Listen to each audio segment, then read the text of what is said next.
Облус башчысы Абдикарим Алимбаев Баткен районунун Көкташ айылынын эли менен жолугушту. Ага район акими жана мекеме ишканалардын жетекчилери да катышып, жергиликтүүлөрдүн суроолоруна жооп беришти. Ыйгарым укуктуу өкүл өз сөзүндө чек арадагы акыркы кырдаал турукташканын айтып, негизги милдет жана максат Баткен облусун ар тараптуу өнүктүрүү экенин баса белгиледи. Кудай буйруса, азыр мамлекет өтө Баткен обласына өтө катуу жардам көрсөтөбүз. Баткен обласынын көтөрөбүз деген максаттары бар. Билесиздер, жакында эле Кыргыз Республикасынын президенти Садыр Жапаров Баткен обласына келип, могул жерде эң ошо жабыркаган айылдарда, оор айылдарда жолугуп, эл менен жолугуп дагы өзүнүн сөзүндө бүт ушул маселелерди айтып кетти. Бүгүнкү күндө ошол айтылган сөздөр баары биздин мамлекетте ишке ашып жатат. Мына особый статус дейт. Өзгөчө статусту мына жогорку кеңеште каралып жатат. Кудай буйруса мына бүттү болуп атат. Эгер ошол өзгөчө статус кирип калса дагы сиздерге көп колдоо болот. Ар тараптуу. Буну азыр бүт карашып атат азыр. Жолугушуунун жүрүшүндө облус башчы чек ара жаңжалынан улам жабыркагандарга жакындан жардам берүү жана калыбына келтирүү иш-аракеттери көрүлүп жаткандыгын айтты. Болуп өткөн окуяда каза болгон 36 жарандын ичинен 11-инин банктан алган насыясын кечүү маселеси чечилгенин жана жабыркагандардын насыясына жеңилдиктер берилип жатканын кошумчалады. Мен өткөндө бүт ошол банктардын, коммерциялык банктардын, Баткен обласына жайгашкан коммерциялык банктардын өкүлдөрүн чогулттум. Жыйын өткөрдүм. Айттым, кандай иштейбиз, эмне кылабыз, кандай жардамдар болот депчи. Ошон үчүн 36 каза болгондордун бүт кредиттерин ошол жерде баары токтотту, жокко чыгарды. Андан кийин калган жабыркаган, үй жабыркаган ошо биздин мекендештерибизге азыр банктар иштеп жатат, кандай жеңилдиктерди кылып берет, же жок кылып берет, же процентин азайып берет. Айтор чоң бир жардам көрсөтөр элек. Бирок мен ыраазычылыгымды айтып кетет элем. Мына Молбулак деген кредиттик компания бар экен, ошондой банк 100% бүт барын кечти. Жаракат алгандарга дагы, үй жабыркагандарга дагы, каза болгондор баарына кечип, андан тышкары өзүнүн жардамын көрсөтүп атат.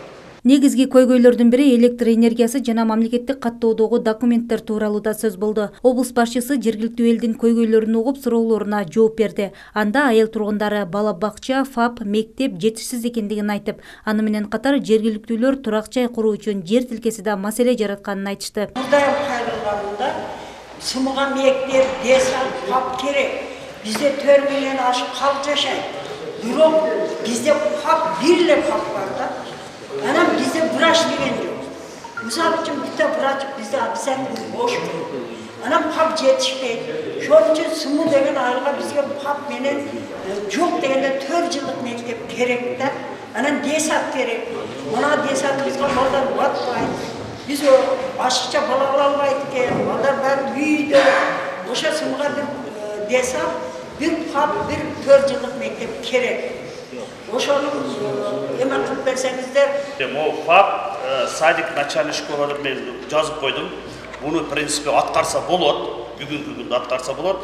Биз дагы сиз айыл өкмөтү, айыл башчы менен биргеликте сүйлөшүп туруп, 5-күнү саат 3-кө келиңиздер да ушулар боюнча биз ошол жерде ордунда маселени аткарабыз. Бул акча сурайбыз биз, буну аткарабыз. Жыйындын соңунда облус башчысы тиешелүү жетекчилер менен жыйын өткөрдү. Анда жергиликтүү калк менен тыгыз байланышта болуп, көйгөйлөрүн жеринде көрүп, кыска убакыттын аралыгында чечип берүүнү тапшырды. Биз эл менен иштебей атабыз.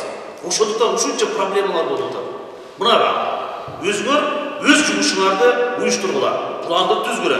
Мисалы үчүн силердики мына Көкташ ушул жума. Келип иштегиле ушул Көкташта. Кийинки жума Аксай деп баргыла, кийин Самарканд деп баргыла. Зато кийин маселелер бүтөт. Жөнөкөй маселелер калат. Силер өздөрүнө суроо берип каласыңар. Андай эмес, могул жер болгондо өткөндө мондо болгон деп туруп. Азыр суроо берип атат, баарыбыз туруп берип атабыз да. Себеби эл аралашпайбыз. Элдин көйгөйүн ортодо барып жер-жерде чечпейбиз. Алла суроо берип атса, бир сөз сүйлөй албай туруп берип атабыз. Мына биздин жыйынтык. Мына биздин ишибиздин жыйынтыгы. Ошон үчүн мен сиздерге, урматтуу коллегалар, баарыңарды айтайын. Талап кылам сиздерден эл менен иштеште. Ар бириңер өз багытыңарда ар бир айылга чыгып туруп иштешиңер керек. Токтоткула саат 9-да келип, саат 18-де кетип барышты. Ашыкча иштесеңер эч нерсе болбойт бүгүнкү күндө. Ошондой эле жолугушуунун жүрүшүндө мамлекет тарабынан берилүүчү жөлөк пулдар тууралуу да маселе көтөрүлүп, тиешелүү жетекчилерге тапшырмалар берилди. Электр энергияны убагында жеткирүү боюнча да сөз болду. Кундуз Жоробекова, Максат Акылбеков, Алтын бешик жаңылыктар. Büyülü ilgi dağıcı, ilgi arılaşılaçı, ilgi aylanılaçı.